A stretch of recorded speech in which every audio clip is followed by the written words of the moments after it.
દયાદરા કુવાદર નબીપુર રસ્તામાં સંપાદિત થયેલ દયાદરા તેમજ નબીપુર ગામની જમીનોમાં જે તે સમયે ઓછું વળતર ચૂકવવામાં આવતા ખેડૂતોએ કોર્ટમાં ઘા નાખી હતી, જેને કોર્ટે ગ્રાહ્ય રાખી વળતરની રકમમાં અંદાજે 25 થી 58 ગણો વધારો કરી હાલની બજાર કિંમત મુજબ ચૂકવણી કરવાનો હુકમ કર્યો છે।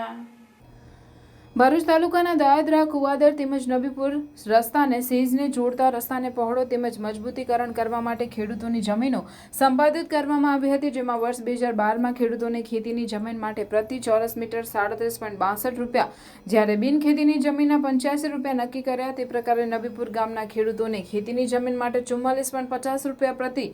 ચોરસ મીટર તથા બિનખેતીની જમીન માટે 107 રૂપિયા નક્કી કરાયા હતા, જેની સામે ખેડૂતોએ વિરોધ નોંધાવી વધુ વળતર માટે કોર્ટમાં કેસ રજીસ્ટર કરાવ્યો હતો, જેમાં બંને કેસમાં એડવોકેટ ડોક્ટર નસીમ કાદરે દ્વારા કોર્ટમાં જરૂરી પુરાવા રજૂ કરવા સાથે દલીલો રજૂ કરી હતી, જેને ધ્યાનમાં રાખી ભરૂચની એડિશનલ સિનિયર સિવિલ કોર્ટના જજ એસબી મહેતાએ બંને કેસમાં વળતર વધારાનો હુકમ કર્યો હતો, જેમાં દયાદરાના ખેડૂતોને ખેતીની જમીન માટે પ્રતિ ચોરસ મીટર 2145.7 તેમજ બિનખેતી જમીનને પ્રતિ ચોરસ મીટર 2192.45 રૂપિયા ઉપરાંત નબીપુરની સંપાદિત જમીન માટે 1285.50 રૂપિયાનું વળતર ચૂકવવા માટે હુકમ કર્યો છે, જેનાથી ખેડૂતોમાં ખુશી જોવા મળી રહી છે।